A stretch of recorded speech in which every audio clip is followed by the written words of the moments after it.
have an important question for you. When you go to bed every day, are you looking forward to waking up tomorrow and doing your job? For a long time, people thought about their job as a mean to live a life. You exchange about a third or a half of your day for money that allows you to live the rest of your day the way you like. To be fair, that doesn't leave much time for anything else. Many people hate their jobs, hate their companies, stock market, capitalism, and everything that makes rich people richer, while everyone else have to throw away most of their life just to be able to exist. But does it have to be this way? What if you could love your job? What if you were doing something you believe in? What if you had a manager that puts you first and everything else second? You deserve all these things. Today I want to talk about how the future of the workplace should look like and how it is up to our generation to build it for ourselves, because nobody else will do it for us. It all begins with a single sentence. Everyone can be replaced. But if everyone can be replaced, then the collective is always more important than the individual. Civilization is surely more important than a single human. The country is more important than a single citizen. The company is more important than a single employee. Or is it? Our society is built on this principle from the times when we had to live in caves, when we needed to live as a group, when we required protection of others to survive. But now the countries and organizations exist to serve people, not the other way around. I dare to say that every person is more important than any company. Everybody is unique and make their own unique contribution to the world. How can you replace that uniqueness? You will never find another person who will do something exactly like somebody else. And companies don't exist on their own without the people. People create the companies and run them. We need to take care about every single person and create an environment where they can feel welcomed, safe, accepted, and valued. We should never put the needs of an organization or a project before the needs of the people. For the people to do their best for the company, first, company should do its best for them. Trust and passion have to be earned, they are not granted by default. When we feel taken care of, and we trust our leaders in our companies, it is only natural that we will do our best to repay it back. If the company doesn't exist, then it is just a representation of its leaders and its people. And the culture of the company is a collection of the actions that all of us do every day. But how do we decide what is acceptable and who are we looking at to mimic when we start somewhere new? It all begins with leaders. The true leaders run headfirst into the unknown. They rush towards the danger. They put their own interest aside to protect us. Leaders would sooner sacrifice what is theirs to save what is ours. The true price of leadership is the willingness to place the needs of others above your own. Great leaders truly care about those they are privileged to lead. What we need from our leaders is for them to listen and understand us, give us the ownership and all the help to do our job to the best of our ability. Stress and anxiety at work have less to do with the work we do and more to do with the weak management and leadership. Intimidation, isolation, humiliation, feeling dumb, feeling useless are the stresses we try to avoid inside an organization. But the danger inside is controllable, and it should be the goal of leadership to set a culture that is free of danger from each other. And the way to do that is by giving people the sense of belonging, by offering them a strong culture based on a clear set of human values and beliefs, by giving them the power to make decisions, by offering them trust and empathy. Returning from work feeling inspired, safe, fulfilled, and grateful is a natural human right to which we are all entitled, and not a modern luxury that only a few lucky ones are able to find. We often hear the words work-life balance, but what is the true balance, and why does it matter? I am blessed to have a chance to work and live both in Europe and the United States. After spending a year and a half in the US, it was clear that it's not the place where I can find that balance.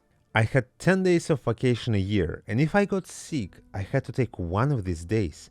This sounds totally okay in the US, but compared to Europe, this is insane. In Spain, I have 25 vacation days, I don't have to accrue them, meaning that I can take them at any point once I start working. and I can take as many sick days as I need without it affecting my vacation. It should be totally fine to refuse working long hours. It is not your fault if you have more work than you can actually accomplish during the workday.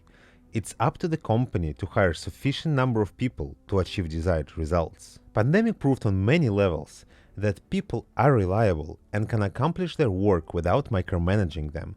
They proved that they can decide themselves when to work and that they can do many jobs from the comfort of the home as efficiently as in the office, saving that commute time to spend it on their family, friends, and interests. You have to think about your own health and happiness. The work-life balance are not just words, it's what actually determines how long you will live. People who claim to be happy live up to 35% longer than less happy people. A supportive and well-managed work environment is good for one's health. Those who feel they have more control, who feel empowered to make their own decisions instead of waiting for approval, suffer much less stress. Those only doing as they are told, always forced to follow the rules, are the ones who suffer the most. Our feelings of control, stress, and our ability to perform at our best are all directly tied to how safe we feel in our organizations. It is not the demands of the job that cause the most stress, but the degree of control workers feel they have throughout their day. The studies found that the effort required by a job is not in itself stressful, but rather the imbalance between the effort we give and the reward we feel. Put simply, less control, more stress. What can be more important than our health? When you think about it and realize that stress and your longevity and well-being are tightly connected, you might want to re-evaluate your life choices. People have power, yet all too often this power is constricted by procedures, policies, and organizational bureaucracy. We need the freedom to perform our tasks and control all aspects of how we work, when we work, and what we do. Throughout my life, I was incredibly lucky to have the freedom to decide my own priorities and how should I do my job. This helped me not only to develop my skills faster and motivated me to work harder, but also helped me to grow up as a person and acquire many traits to be self-sufficient in the rest of my life. Often people are told what to do, when, and how to do it. That takes away everything from you. How can you be engaged and motivated to do something if you feel powerless every day? Imagine that you go on vacation, but somebody decided everything for you. Where will you go? What will you eat? How you should dress? Even if all you get is rest, it takes away all your agency and makes it absolutely no fun. When this is your reality at your job, you stop caring completely. If you can't change anything and you can't affect the outcome, what's the point of worrying to do something better? That's what companies and bad managers fail to realize.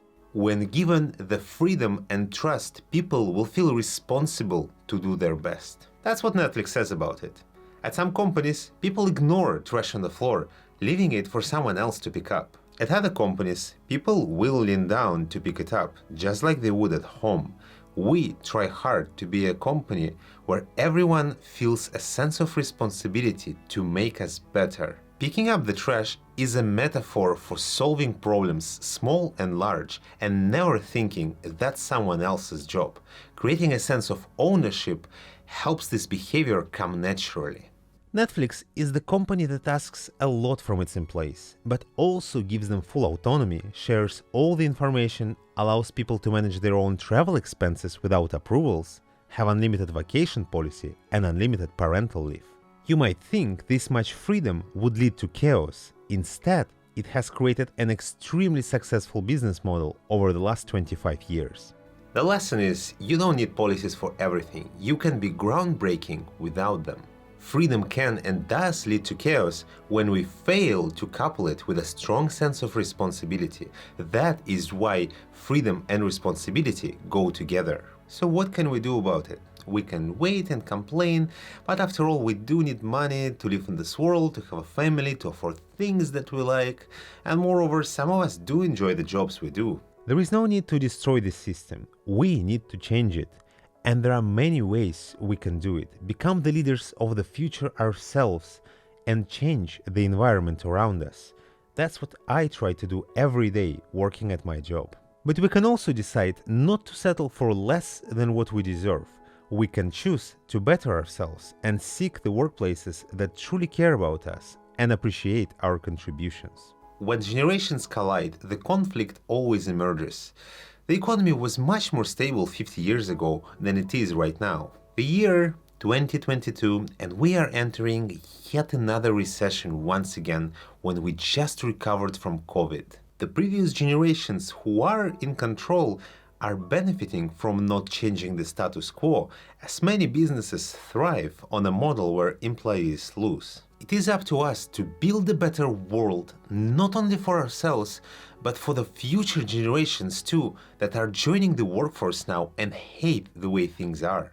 Imagine the world where you wake up every day and want to go to the office, where you look outside your window and no matter the weather, you whistle your favorite song.